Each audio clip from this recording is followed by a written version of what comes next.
प्रिय छात्रगण, कैसे हैं? उम्मीद है कि बेहतर होंगे। मैं कुंदन कुमार झा प्रोडक्ट सीबीएसई परिवार में आपका स्वागत करता हूं।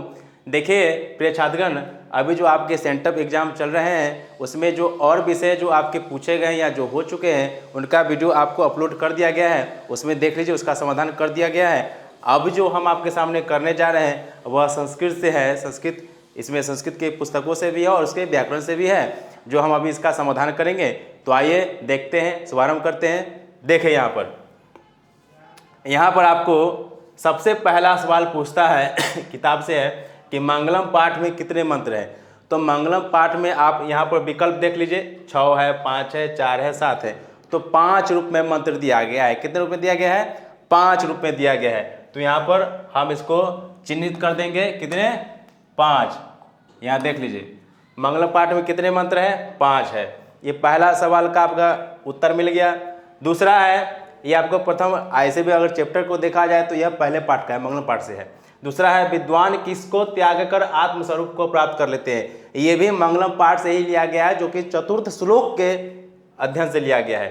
तो यह नाम और रूप को त्याग करके, जैसे नदियाँ अपने नाम और रूप को त्याग करके समुद्र में मिल जाती है, वैसे ही विद्वान व्यक्ति भी अपने आत्मस्वरूप को त्याग करके ईश्वर को प्राप्त कर लेते हैं। तीसरा है कूटनिमित्ताख्य। यहाँ पर देखिए कूटनिमित्ताख्य, यह किसका लिखा हुआ है? तो दामोदर गुप्त का लिखा हुआ है। यहाँ पर आपको देखिए विकल्प में आपको डी लिखा हुआ है, समुद्रगुप्त नहीं, चंद्रगुप्त नहीं, कुमारगुप्त नहीं। ये 3 हो गए। चौथे प्रश्न की ओर बढ़ते हैं। यहाँ पर है आपको कौमुदी महोत्सव। कौमुदी महोत्सव को अगर देखा जाए तो अब हम लोग इसको आधुनिक काल में दुर्गा पूजा के नाम पर मनाते हैं। यह आपको गुप्त काल के शासन काल में मनाया जाता था। तो यह आपका उत्तर हो जाएगा यहाँ पर बी। फिर देखिए, अब हम बढ़ते हैं अगले प्रश्न की ओर। चंद्रगुप्त मौर्य के काल में कौन विदेशी यात्री पाटलिपुत्र आया था? पाटलिपुत्र का अर्थ होता है पटना, और वह आए थे मेगास्थनी, जो कि यह एक प्रकार से उनका सेनापति के रूप में था। ये हो गया आपका 5वां का सी हो गया, यहाँ पर देख लीजिए। उसके बाद छठे प्रश्न में है, मैथिली कवि विद्यापति द्वारा विरचित अलस कथा किस ग्रंथ से संकलित है? तो यह आपको पुरुष परीक्षा से संकलित है। ठीक। अब 7वां प्रश्न कहता है कि दानी बिरेश्वर ने किसके लिए दानशाला का निर्माण किया? यह आलसियों के लिए किया था, ताकि आलसी इसमें आकर के और आलसपन को त्याग दे। तो यहाँ पर 7 का कौन सा हो जाएगा? ए हो जाएगा। चलिए अब आगे बढ़ते हैं। 8वां है, सर्व शुक्ला सरस्वती किसने कहा है? तो यह सर्व शुक्ला सरस्वती यह आपके चतुर्थ पाठ से लिया गया, जो दंडी ने कहा था। किसने कहा था? दंडी ने कहा था। ये हो गए। अब आगे बढ़ते हैं। देखिए, हम आराम से देखते जाइए, सभी प्रश्न अच्छे हैं, आसानी से पूछे गए हैं। वरदामिका परिणय, ये भी चतुर्थ पाठ से यानी संस्कृत साहित्य लेखिका पाठ से है, जिसमें वरदामिका परिणय किसकी रचना है? तो ये आपको तिरुमलांबा का रचना है। किसकी है? तिरुमलांबा की रचना है। ये हो गया। अब जगत गौरव, ये 5वें पाठ से है, भारत महिमा पाठ से है, कि जगत गौरव किस देश को कहा गया है? तो अपना देश भारत। फिर है 11वां प्रश्न, भारतीय संस्कारों को या भारतीय संस्कारों की कुल संख्या कितनी है? तो संस्कार हमने बताया था ना कि संस्कार 16 होते हैं, जो 5 विद्या में बांटा गया है। तो संस्कार कितने होते हैं? 16। जन्म से पूर्व 3, उसके बाद शैशवावस्था में 6, शिक्षण अवस्था में 5, गृहस्थ जीवन में 1 और मरने के बाद 1 होता है, दाह संस्कार। फिर देखिए 12वें प्रश्न को देखिए, पुंसवन। पुंसवन का अर्थ होता है वृद्धि करना। जैसे है ना, 1 माह 2 माह 3 माह करके 9 माह तक बच्चा कैसे गर्भ में रहता है, उसी कहते हैं वृद्धि करना, यानी 42 सप्ताह लगता है। तो पुंसवन कब संस्कार कब होता है? तो यह आपको जन्म से पूर्व होता है। कब होता है? तो यहाँ विकल्प है बी, इसको कर दीजिए। ठीक, ये देख लिए। अब आगे बढ़ते हैं 13वें प्रश्न की ओर। हम देखते जाइए, आराम से समझते जाइए। गृहस्थ जीवन के संस्कार का नाम क्या है? तो जैसे ही पहले के जमाने में होता क्या था कि विद्यार्थी यानी से जो छात्र होते थे वह गुरु के यहाँ 25 वर्ष रह करके शिक्षा को अध्ययन करते थे, और जैसे ही घर जाते थे उसके बाद उनका विवाह होता था। तो गृहस्थ जीवन के संस्कार का नाम क्या है? या क्या था? विवाह, जो था भी और अभी है भी, अभी भी है। फिर है क्रोध का नाश किसके द्वारा होता है या किससे होता है? तो क्षमा। जो व्यक्ति क्षमा करना सीख गया वो जीवन में सबसे सरल व्यक्ति और विद्वान व्यक्ति बन जाता है। तो क्षमा जो होता है वो क्रोध को नाश कर देता है। ठीक, अब आगे बढ़ते हैं। 15वां प्रश्न कहता है, काम, क्रोध और लोभ के द्वारा किसकी प्राप्ति निश्चित है? तो जो इन सब को अपने अंदर ग्रहण कर लेगा नरक को जाएगा। नरक है, नरक में जाओ। वैसे ही आपका विकल्प कौन सा हो जाएगा, तो विकल्प आपका यहाँ पर बी हो जाएगा। फिर है किसकी रक्षा विशेष रूप से करनी चाहिए, तो स्त्रियों की रक्षा करनी चाहिए विशेष रूप से समाज में। चलिए आगे बढ़ते हैं। अब है 17वां प्रश्न, विद्या किसकी सुरक्षित निधि का अर्थ होता है खजाना। तो विद्या किसकी सुरक्षित निधि नहीं है, तो इनमें से कोई नहीं है ही नहीं, इसमें से रहता तो योग से तब ना उसमें कह देते, लेकिन इनमें से कोई है ही नहीं है। छात्रों का तब क्या है, तो छात्रों का तब अध्ययन है, अध्ययन करना चाहिए। किसके कार्य सफल होते हैं, तो उद्योगी पुरुषों के कार्य सफल होते हैं, उनके पास लक्ष्मी भी आती है। ये आपके कर्मवी पाठ से लिया गया है।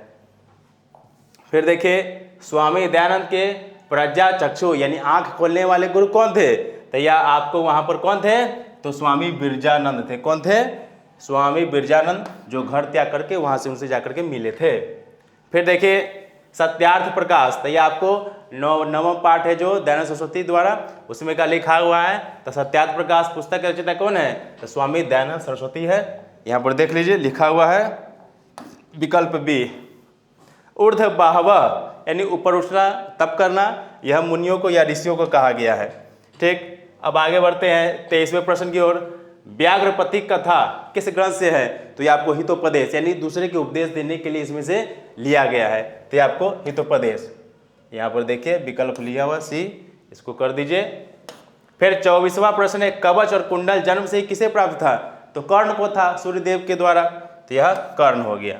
ठीक, अब देखिए 25वें प्रश्न की ओर बढ़ते हैं, देखते जाइए समझते जाइए। राज्य संपत्ति किसके समान चपला होती है, चपला का अर्थ होता है बिजली के समान, यानी कड़कते रहता है, झड़कते रहता है, आते रहता है, जाते रहता है, तो ये आपको सांप की जीभ के समान रहता है, फुफकारते रहता है, कैसे वैसे ही आता है जाता है।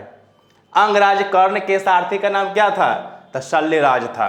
कौन था, शल्यराज था, सामान्य था। किसकी उपेक्षा नहीं करनी चाहिए, तो यहाँ पर लिखा हुआ है देखिए विकल्प, तो बर्बरता का। हमें सबकी उपेक्षा कर सकते हैं पर बुराइयां की उपेक्षा नहीं कर सकते। अगर मान लीजिए किसी की बुराई की उपेक्षा करेंगे तो हमें भी बुराइयों की भाव आना शुरू हो जाएगा, तो बुराइयां या बर्बरता कर सकते हैं। अवैर दया और मित्र भाव से किसकी स्थापना होगी, तो अवैर दया और मित्र भाव से शांति की स्थापना होगी। ये हो गया 28। अब देखिए नित्य शास्त्र किसे कहा गया है, तो नित्य शास्त्र का अर्थ होता है प्रत्येक दिन कार्य को करना, ये आपको वैदिक शास्त्र से लिया गया है। अष्टाध्यायी के रचयिता कौन है, तो अष्टाध्यायी के पाणिनि है रचयिता। तल्लीन का संधि विच्छेद क्या होगा, तो देखिए तत्व जोड़ लीना। आपका 31वां प्रश्न का विकल्प क्या होगा, तत्व जोड़ लीना अर्थात ए, यानी विकल्प ए होगा। ठीक, ये देख लिए। 32वां देखिए, यह आपको यहाँ पूछा हुआ है कि सदा जोड़ एव, यह आपको वृद्धि संधि का उदाहरण है, तो सदा जोड़ एव की संधि क्या होगी, तो सदैव होगा, हमने बताया भी था। फिर देखिए 33वां प्रश्न है, उपेंद्र में कौन सी संधि है, तो यह गुण संधि का उदाहरण, जैसे राजेंद्र लंबोदर वैसे यह गुण संधि का है। तो उपेंद्र में कौन सी संधि है, तो गुण संधि है। कौन सी है, तो गुण संधि। देखते जाइए समझते जाइए, गुण संधि। 34वां है प्रथमो अध्याय, तो प्रथमा जोड़ अध्याय, यह आपको विसर्ग संधि का उदाहरण है, जो हमने बताया था थ्योरी वाली वीडियो में, देख लीजिएगा। अनुरथम का विग्रह, तो अनु का अर्थ होता है पीछे, क्या होता है, पीछे होता है, तो अनुरथम का विग्रह क्या होगा, तो रथम पश्चात, यानी रथ के बाद, तो आपका बी हो गया। ठीक, ये समझ गए। अब आगे देखिए 36वां प्रश्न कहता है विद्यायः आलय का समस्त पद क्या होगा, तो विद्या का आलय अर्थात विद्यालय होता है, ये हो गया। 37वां प्रश्न कहता है चंद्रमुखम किस समास का उदाहरण है, ये आपको देखिए कर्मधारय का है। किसका है, कर्मधारय का है। क्यों, तो जिसके चंद्र पर मुख का मान होता है, तो संक्रमण के देखें ना वैसे ही। फिर देखिए सप्तशती, सप्तशती यानी सात, सप्त मतलब सात होता है, तो सप्तशती किसका है, तो द्विगु समास का उदाहरण, क्योंकि संख्या का बोध करा रहा है। हमने बताया भी था कि सप्त मतलब सात, तो जहाँ पर जैसे संख्या का बोध करा दिया वह द्विगु समास में चला जाता है। फिर नमः योगे चतुर्थी, सूत्र का उदाहरण, जैसे श्री गणेशाय नमः बोलते हैं ना, वैसे ही आपको श्री देव्य नमः यानी देवता को नमस्कार या प्रणाम है।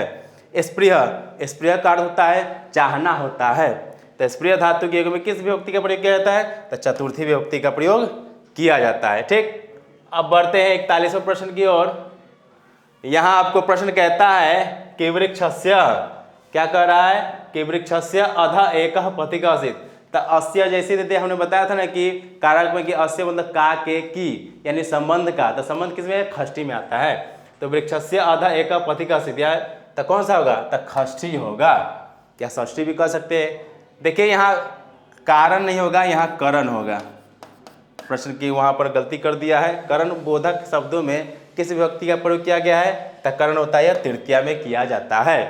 ठीक। परिसरः शब्द में किस उपसर्ग का प्रयोग किया गया है, तो परिसरः शब्द में आपको उपसर्ग बता रहा है तो परि होगा। विकल्प आपका 43 का ए होगा। 44 है वक्ष्यति, यानी बोलता है। अब वक्ष्यति देखिए इसमें कह रहा है कि बोला गया है, तब पद में किस धातु का प्रयोग हुआ है, तब ब्रू, यानी बोलता है या कहता है। ये हो गया 44। अब आगे देखते हैं 45वां प्रश्न कहता है सिंह। सिंह का लट लकार प्रथम पुरुष का एक वचन क्या है, जो हमने बताया भी था आपको धातु रूप में, तो सिंह से ही स्वप्न निकला है, यानी शेते। शेते मतलब सोता है, तो यहाँ पर कौन होगा, बी, यानी शेते यानी सोता है। स शेते स भूमौ शेते, वह भूमि पर सोता है। 46 है विद्वष, यार विद्वष का अर्थ होता है विद्वान, का सप्तमी एक वचन रूप क्या होगा, तब विदुषी होगा। क्या होगा, विदुषी होगा। ये हो गए। अब कहता है श्रीमती, यह आपको हमने बताया था स्त्री प्रत्यय में कि श्रीमती शब्द किस मूल शब्द का रूप है, तेरा श्रीमान का, क्योंकि स्त्री प्रत्यय में होता है पुल्लिंग से हमको स्त्रीलिंग में बदलना होता है। ठीक, ये देख लिए। अब आगे बढ़ते हैं 48वां प्रश्न कहता है कि कवौ शब्द की विभक्ति क्या है, तो कवौ शब्द की विभक्ति आपको यहाँ पर देख लीजिए। कवौ शब्द की विभक्ति आपको क्या है, तो ये आपको षष्ठी है। क्या है, षष्ठी है। फिर 49वां प्रश्न आपको कहता है कि क्रिय और तबियत से कौन सा शब्द बनेगा, तक कर्तव्य यानी किया जाता है। तो यहाँ पर कौन हो जाएगा 49 का, तो 49 का आपको यहाँ पर सी हो जाएगा। 50 कहता है कि पठितवती में कौन सा है, तो पठितवती आपको यहाँ पर देखा जाए तो प्रत्यय में ये कोई ऐसा शब्द है ये नहीं है। अक्तवतु नहीं है, तवतमान नहीं है, अक्त नहीं है, इनमें से कोई नहीं। ठीक। 51 कहता है पश्चात मतलब देखा गया, तो दृश्य से ही निकला। दृश्य मतलब देखना और पश्चात मतलब देखा जाता है, तो पश्चात किस धातु का रूप है, तो दृश्य का है। किसका है, दृश्य का। 51 का आपका बी हो गया। ठीक। अब देखते जाइए 52, जो हमने प्रत्यय बताया था कि 52 में लघुता क्या कर रहा है, लघुता पद में किस तद्धित प्रत्यय प्रयोग किया गया है, तल जो होता है वह ता का लेता है, त्वा जो होता है त्वम का लेता है, मतुब जो है मान का, और थाल जो है ता का लेता है। तो लघुता पद में किस तद्धित का, तो तल का। तब लघु जोड़ तल अर्थात लघुता। फिर है 53, देखिए कृष्णा जो टाप से, तो टाप जो होता है वह पुल्लिंग को स्त्रीलिंग में बदलता है। तो कृष्णा जो टाप से आपको यहाँ पर शब्द बनता है कौन, कृष्णी, यानी स्त्रीलिंग बनाना है। भवती में कौन सा स्त्री प्रत्यय है, तो यहाँ पर भवती में आपको एंगिप है। क्या है, एंगिप है, यानी दीर्घ, यानी दीर्घ इकारांत का प्रयोग किया जाता है। कोकिला में कौन सा प्रत्यय है, तो कोकिला में आपको टाप है, कोकिल का कोकिला होता है। अब देखिए 56वां प्रश्न कहता है कि पाठक पद का प्रकृति मूल्य क्या है या प्रकृति परिचय क्या है, तो नुमूल जो होता है हमने बताया था यह व्यक्ति के पद को दर्शाता है। ठीक, ये देख लिए। अब देखते जाइए 57वां प्रश्न कहता है दास्यति, यानी दा यानी देना, दान का होता है, तो यह आपको दा का कहा जाता है। किसका कहा जाता है, दा का। विकल्प ए। अब 58 कहता है एतद, यानी यह वह के रूप में हम लोग कह सकते हैं। सर्वनाम शब्द का तृतीय वचन क्या होगा, एतेन होगा। एतेन अस्य, एतेन दस्य। फिर ये देख लिए। अब देखिए 59वां प्रश्न कहता है कि सम जोड़ हारा का संधि रूप क्या है या संधि रूप है, तो यह आपको हो जाएगा संघार। और 60वां प्रश्न जो अंतिम कहता है क्रोशम कुटिला नदी, यानी क्रोश यानी कोश से दूर पर आपको नदी है, तो यह किस सूत्र से द्वितीय व्यक्ति हुए, कालांध्वनो रत्यंत संयोगे, यानी काल के में समय और मार्ग को दोनों को दर्शाता है। ये देख लीजिए। अगर आपको इन सब में और देखना है तो हमारे YouTube चैनल में और हमारे प्रोडक्ट्स BC में जो है वहाँ पर जाइए, लिंक दिया हुआ है, उस पर जाइए, देखिए, समझिए और इसमें जुड़े। तब तक के लिए धन्यवाद। आपका दिन शुभ हो।